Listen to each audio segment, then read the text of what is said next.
Question में let integers A B belongs to -3 to 3, मतलब जो ए बी की वैल्यू रहेगी वो इंटीजर्स है और -3 और 3 के बीच में से कोई भी आप ले सकते हो, सच दैट दोनों का सम ज़ीरो नहीं होना चाहिए। Then the number of all possible ordered pairs of A comma B, मतलब आपको ए बी की ऐसी कितनी वैल्यूज़ मिलेगी जिसके लिए फॉर विच ये कंडीशन क्या हो गई, सेटिस्फाई हो। जेड माइनस ए अपॉन जेड प्लस बी का मॉड्यूलस इक्वल टू 1 सेटिस्फाई हो। एंड साथ में ये मॉड्यूल डिटर्मिनेंट का आंसर आपको क्या दे रखा है भाई, 1 दे रखा है। और देन आगे भी पूछा गया, बोला गया है omega and omega square are the roots of this quadratic equation. Then आपको फाइंड करना है भाई number of all possible ordered pair of A comma B. चलिए, तो कंसेप्ट की बात करें तो सबसे पहले यहाँ पर जो मोड दिख रहा है अभी उसकी प्रॉपर्टी होती है दो अलग अलग कॉम्प्लेक्स नंबर हो ऐसे, ओके, और सामने तो आप इसको ऊपर नीचे अलग अलग दे सकते हो भाई, Z1/Z2, ये प्रॉपर्टी पता होगी आपको। एंड दूसरा यहाँ पर आपको डिटर्मिनेंट की प्रॉपर्टीज़ ऑफ डिटर्मिनेंट को इजीली सॉल्व करने के लिए उसकी प्रॉपर्टी आपको आनी चाहिए। ओके, बाद में लास्ट में तो वो आपको x² + x + 1 बराबर 0 के दो रूट्स, एक दे रखा है भी ओमेगा एंड दूसरा है ओमेगा स्क्वायर। आपको पता होगा ये क्यूब रूट ऑफ यूनिटी वाला केस है, तो उसमें से ओमेगा क्या आता होता, -1/2 + √3/2 into Y, and omega square क्या होता है भाई, उसका कॉन्जुगेट -√3/2 इंटू वाई। तो ये हो जाएगा आपका बेसिक। थोड़ा लेंदी क्वेश्चन है, ध्यान रखेंगे। चलिए, सबसे पहले हमें यहाँ पर मोड जो दिख रहा है उसको हम ऊपर नीचे अलग अलग देंगे। अब नीचे वाला टर्म सामने भी चला जाएगा तो आपको ये मिलेगा। तो ये फर्स्ट ये हो जाएगा कि भाई आपको ये सेटिस्फाई करे वैसी ए बी की वैल्यू लानी है। अब दूसरा केस है जिसमें आपको डिटर्मिनेंट दे रखा है। डिटर्मिनेंट में क्या है, तो z+1 है, ओमेगा है, ओमेगा स्क्वायर है, ओमेगा z+ओमेगा² 1 है, ओमेगा स्क्वायर 1 है, z+ओमेगा इक्वल टू दे रखा है भाई 1। यहाँ से प्रॉपर्टीज करें तो कॉलम 1 में आप क्या कर सकते हो भाई, कॉलम 1 + कॉलम 2 + कॉलम 3 क्या कर सकते हो भाई, आप ऐड कर सकते हो। जिससे क्या होगा, तो देखिए भाई यहाँ से z+1 में ऐड होने वाला है ओमेगा + ओमेगा स्क्वायर, तो जिसमें ये पीछे जो 1 ओमेगा और ओमेगा स्क्वायर का सम जो होगा वो 0 हो जाएगा, क्योंकि आपको ओमेगा और ओमेगा स्क्वायर ये इक्वेशन के रूट्स दे रखे थे, तो वो 0। सेम वे यहाँ पर भी सेकेंड लाइन में जब आप देखोगे तो ओमेगा +1 + ओमेगा स्क्वायर ये 0 हो जाएगा। लास्ट लाइन में भी हो गए ओमेगा स्क्वायर 1 एंड ओमेगा का सम क्या हो जाएगा, 0। तो ये प्रॉपर्टी लगाने के बाद आपको जो मिलेगा उसमें से भी हम 1 + ओमेगा स्क्वायर क्या रखेंगे भाई, 0। तो आपको फर्स्ट कॉलम में z दिखेगा, सेकंड में आपको यहाँ पर भी ऐड करने के बाद क्या मिलेगा भाई, z ही मिलेगा, एंड लास्ट वाले में भी क्या दिखेगा, z। बाकी के जो 1 + ओमेगा स्क्वायर थे वो वाले 0 हो गए। रिमेनिंग टर्म्स ओमेगा है, ओमेगा स्क्वायर है, z+ओमेगा स्क्वायर है, 1 है, z+ओमेगा है, इज इक्वल टू हम रखेंगे भाई इसको 1। और थोड़ा सॉल्व करें भाई, दिख सकता है हमें कि यहाँ से क्लियरली z कॉमन है, तो ये z कॉमन तो मिलेगा यहाँ 1 1 1 ओमेगा स्क्वायर z+ओमेगा स्क्वायर 1 1 एंड z+ओमेगा इज इक्वल टू हो जाएगा 1। चलिए, और थोड़ा इसको सॉल्व करना पड़ेगा। लेफ्ट साइड पर z है रहेगा, अब अंदर 1 के साथ क्या आएगा, तो z+ओमेगा स्क्वायर इंटू z+ओमेगा, तो z मिला के z² हो जाएगा, z इंटू ओमेगा मतलब omega z plus omega square z आएगा प्लस ओमेगा क्यूब हो जाएगा। सेकेंड टर्म चलिए माइनस लिखा 1, तो आपको क्या मिलेगा, ओमेगा ये टर्म रहेगा अभी बीच में। ओके, इन दोनों का मल्टीप्लिकेशन हुआ, 1 इंटू 1 कितना हो जाएगा, -1। फिर सेकेंड स्टेप आएगा -1 के साथ, रो कॉलम कैंसिल करें तो ओमेगा इंटू z आएगा, ओमेगा z, फिर ओमेगा स्क्वायर, और ये हो जाएगा -ओमेगा स्क्वायर, एंड लास्ट में +1 के पास omega -z omega square and -ओमेगा⁴ मिलेगा, और इसके बराबर क्या है, तो भाई 1 है। चलिए अंदर थोड़ा सॉल्व करें, आगे z रहेगा, ये क्या है भाई, तो z² है, ओमेगा z है, ओमेगा स्क्वायर z है, ओमेगा क्यूब आपका 1 बनेगा, 1 माइनस 1 क्या हो जाएगा भाई, अब 0 हो जाएगा।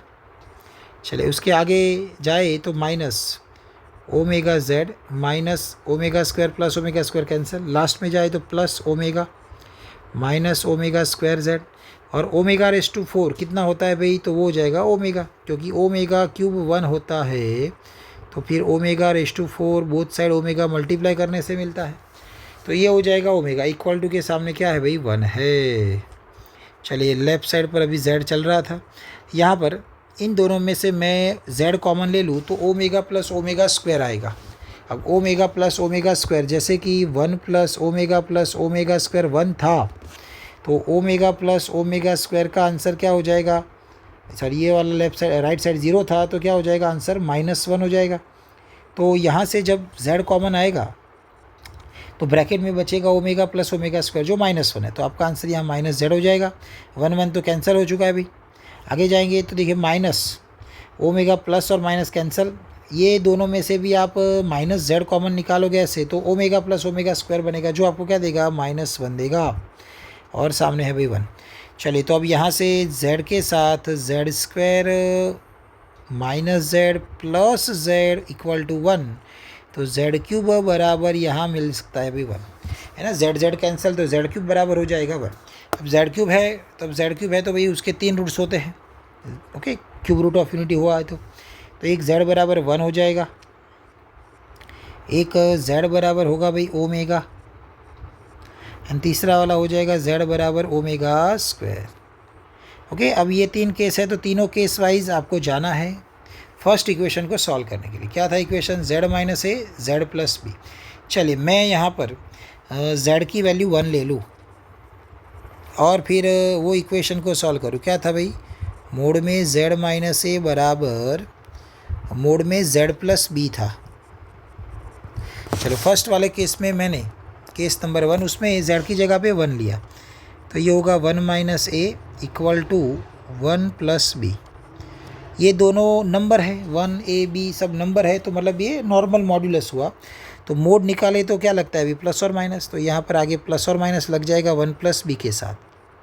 दो केस यहाँ से, एक तो 1 माइनस ए बराबर 1 प्लस बी, एंड दूसरा वाला केस 1 माइनस ए बराबर -1 माइनस बी।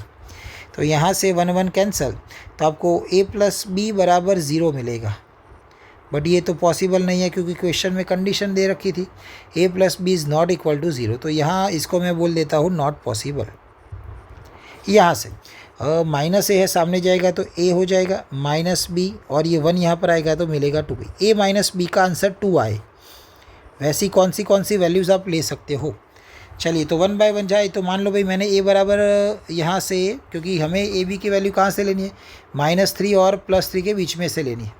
मान लो भाई मैंने a -3 लिया होता तो b आपका क्या होता, -3 सामने जाता तो 2 + 3 +1 हो जाता। तो यहाँ से b आपका क्या निकल के आता, a की जगह -3 है, 2 + 3 हो जाएगा 5, बट b 5 आप नहीं ले सकते, मतलब ये वाला ऑप्शन आप नहीं ले सकते हो, a बराबर -3।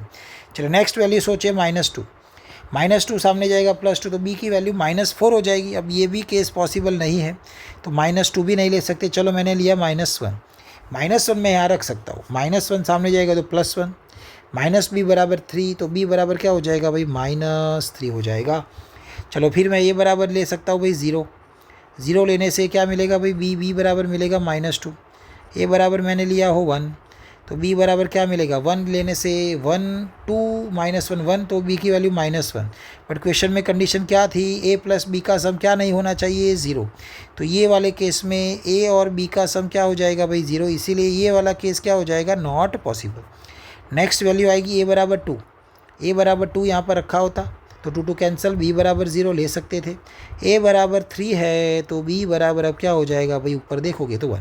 तो टोटल यहाँ से 4 केस निकले, 1 2 3 4, तो यहाँ से मेरे पास 4 केस बने हैं, ए बी की 4 वैल्यू। चलो नेक्स्ट जाएंगे सेकेंड वाले केस को सॉल्व करने के लिए। सेकेंड केस है, उसमें हमें दे रखा है भाई z बराबर ओमेगा दे रखा है। तो ओमेगा की वैल्यू क्या होती है, तो वो होती है -1/2 +√3/2 × I। तो हम ओमेगा की जगह पे ये वैल्यू रखेंगे। चलिए, तो क्वेश्चन में क्या था, z minus A is equal to Z plus B. z की जगह पे क्या रखा जाएगा, तो ये रखा जाएगा -1/2 प्लस √3/2 इंटू आई माइनस ए रखा जाएगा। एंड यहाँ पर -1/2 प्लस √3/2 इंटू आई प्लस बी रखा जाएगा। दोनों साइड मोड है। रियल पार्ट यहाँ क्या होने वाला है, -a -1/2 मतलब कि a प्लस 1/2 ही रहेगा, उसका स्क्वायर प्लस √3/2 का स्क्वायर करेंगे तो क्या हो जाएगा भाई, 3/4 हो जाएगा। रूट निकल जाएगा बोथ साइड। यहाँ पर b माइनस 1/2 का स्क्वायर आएगा एंड √3/2 का स्क्वायर करोगे तो क्या आएगा, 3/4। एक और चीज़ नोटिस करने वाली ये है कि z बराबर आप ओमेगा स्क्वायर लोगे तो क्या होगा, -1/2 माइनस √3/2। अब ये केस आप इसके अंदर रखोगे ये वाले में, तो आपको सॉल्व करने के बाद यही इक्वेशन मिलता है। तो इसीलिए ये वाला केस अलग से करने की कोई ज़रूरत नहीं रहेगी। यही केस में से आपको जो आंसर मिलेगा वही आपका आंसर बनेगा। चलिए, इसको और सॉल्व करना पड़ेगा। तो ये होगा a² प्लस 2ab भी करोगे तो बस a मिलेगा प्लस 1/4 प्लस 3/4। सामने देखा जाए तो b² minus b plus 1/4 plus 3/4।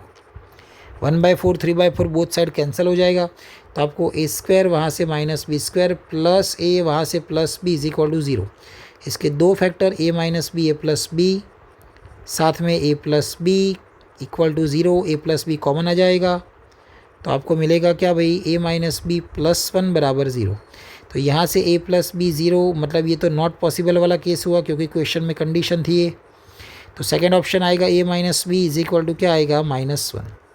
अब इसको सेटिस्फाई करें, वैसे ए बी की वैल्यू सोची जाए तो भाई मैं ये बराबर यहाँ -3 ले सकता हूँ, चेक कर लेते हैं। तो b बराबर क्या आएगा, a बराबर -3 रखा होगा तो -1 प्लस 3 प्लस 2 होगा, आगे माइनस है तो ये क्या हो जाएगा, -2 मतलब ले सकते हैं। a बराबर -2 लेने से क्या होगा, तो b बराबर क्या आएगा भाई, -2 -1 प्लस 2 करेंगे तो +1 सामने जाएगा -1। बस, तो ये कंटिन्यूस चलता जाएगा। आगे -1 रखोगे तो b बराबर आपको 0 मिलेगा। ओके, हमें कौन सा केस नहीं लेना है जिसमें सम है ना a प्लस बी बराबर 0 हो, मतलब दो नंबर का सम 0 हो जाए, वो नंबर हमें नहीं लेना है। बट अभी कोई केस आएगा नहीं यहाँ पर। चलो, a बराबर -1 के बाद मैंने लिखा 0, जैसे 0 रखेंगे b बराबर 1 आएगा। a बराबर 1 रखेंगे तो आपको b बराबर 2 मिलेगा। a बराबर 2 रखोगे तो आपको b बराबर मिलेगा 3। a बराबर 3 नहीं ले सकते क्योंकि उसके लिए b बराबर 4 आएगा, जो ऑप्शन मतलब क्वेश्चन में नहीं था रेंज के अंदर। तो यहाँ से 6 और वैल्यू आई, 1 2 3 4 5 6। यहाँ कोई भी ऐसा नंबर नहीं है जिनका सम करूँ a प्लस बी का और वो क्या बन जाए भाई, 0 बन जाए। तो यहाँ से मेरे पास 6 केस बने हैं, यहाँ से मेरे पास 4 केस थे, तो टोटल केस कितना हो जाएगा भाई, 4 + 6 हो जाएगा भाई हमारा आंसर 10। तो ये न्यूमेरिकल बेस अच्छा क्वेश्चन था भाई, जिसका आंसर यहाँ पर हमें मिल रहा है भाई 10। ओके, तो ये हो जाएगा हमारा आंसर। Thank you.